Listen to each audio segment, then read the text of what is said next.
Oi, galerinha, bom dia. Hoje nós iremos falar um pouco sobre a invasão holandesa, ok? Mas antes disso, eu vou dar umas dicas de história para vocês, de estudo. Procure um lugar calmo e tranquilo, tenha sempre lápis e borracha, caneta perto de vocês e o livro de história e seu caderno, ok? Nós iremos falar um pouco sobre a invasão holandesa.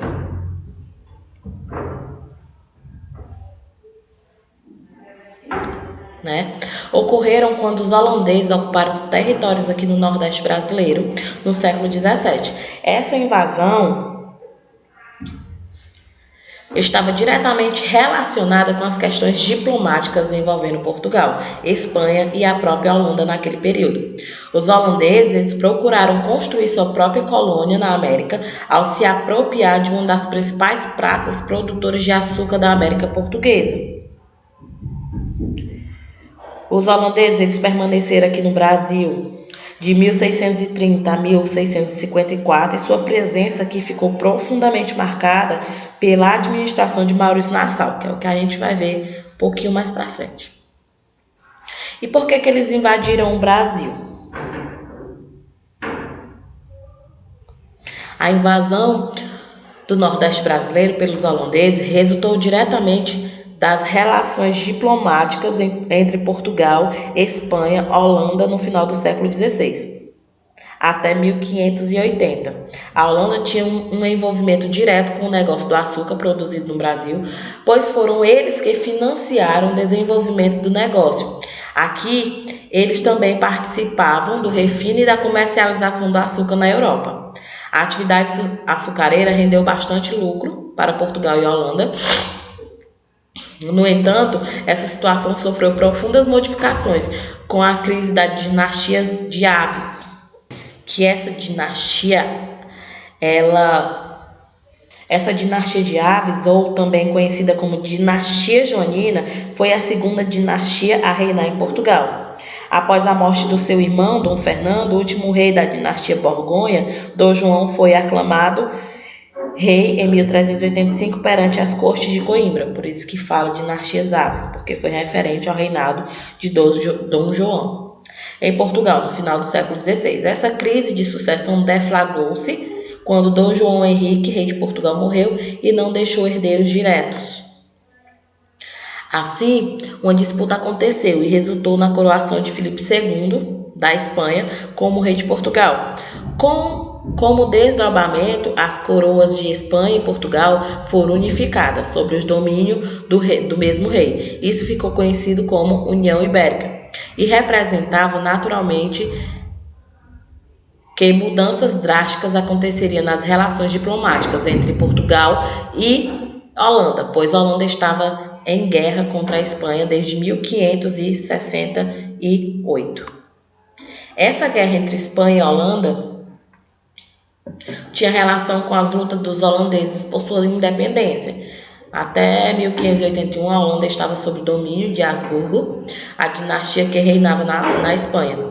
Por conta desse contexto, os inimigos da Espanha tornaram-se os inimigos de Portugal, já que os dois países passaram a ser governados pelo mesmo rei.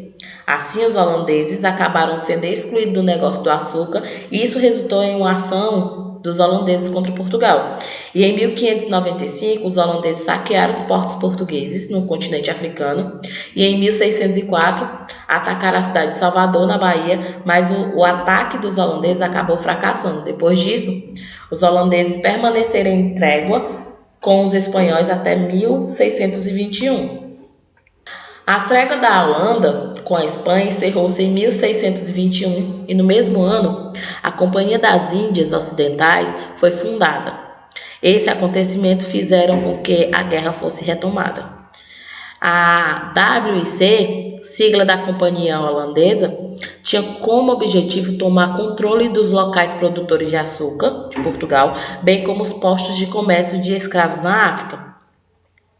Em 1624, veio o primeiro grande ataque dos holandeses contra a capital do Brasil, a cidade de Salvador, que antigamente era a cidade de Salvador, depois passou a ser Rio de Janeiro, e em 1960 passou a ser em Brasília.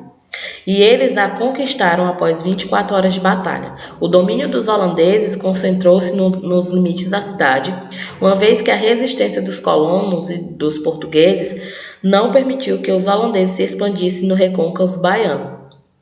Depois de um ano, a resistência portuguesa conseguiu expulsar os holandeses de Salvador. Isso foi possível em grande parte graças à chegada de aproximadamente 12 mil homens para lutar contra os holandeses. Depois de expulsos, em 1625, os holandeses retornaram 2 anos depois, em 1627, para saquear a capital do Brasil. E essa invasão, ela teve períodos, né? Ela teve períodos, grandes períodos. Por exemplo, o primeiro período foi de 1624 e 1625, que foi a invasão a Salvador, na Bahia. Depois foi de 1630 a 1654, que foi a invasão em Recife e Olinda, em Pernambuco. Depois teve a fase de 1630 a 37, que foi a fase de resistência ao invasor. E de 37 a 1644, teve a administração de Maurício de Nassau. E depois de 1644 a 1654, teve a insurreição baiana, pernambucana.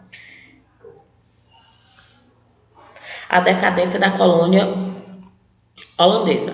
A decadência da colônia holandesa pode ser explicada por alguns fatores. Primeiramente, houve a falência da Companhia das Índias Ocidentais, o que acabou prejudicando severamente os empreendimentos, uma vez que eles eram os responsáveis nessa questão. Podemos destacar também a demissão de Maurício de Nassau de sua função de governador-geral da colônia. Os problemas econômicos com o WIC acabaram fazendo com que ela não investisse o necessário para garantir a segurança da colônia. Isso foi um erro muito grande, porque desde a restauração de Portugal, em 1640, os rumores de que os portugueses se lançariam em uma guerra contra os holandeses por Pernambuco só aumentavam. Teve uma resistência dentro dessa invasão, que ela foi liderada por Matias de Albuquerque, concentrou-se no Arraial do Bom Jesus, nos arredores de Recife, através de táticas indígenas de combate, que eram as campanhas de guerrilhas. Confinou o invasor às fortalezas no perímetro urbano de Olinda e seu porto em Recife. Ok, galerinha? A nossa aula aqui foi até este conteúdo, né? Só falando sobre a invasão holandesa. Mas se vocês quiserem rever nossa aula, é só acessar www.pequenospassos.com.br. Lá vocês terão acesso a todo o nosso conteúdo. E não esqueça de acessar o nosso site, ou a nossa agenda eletrônica, ok? Lá todos os dias é postado as atividades diárias de vocês. Eu espero que vocês tenham um bom dia de estudos e até a próxima aula.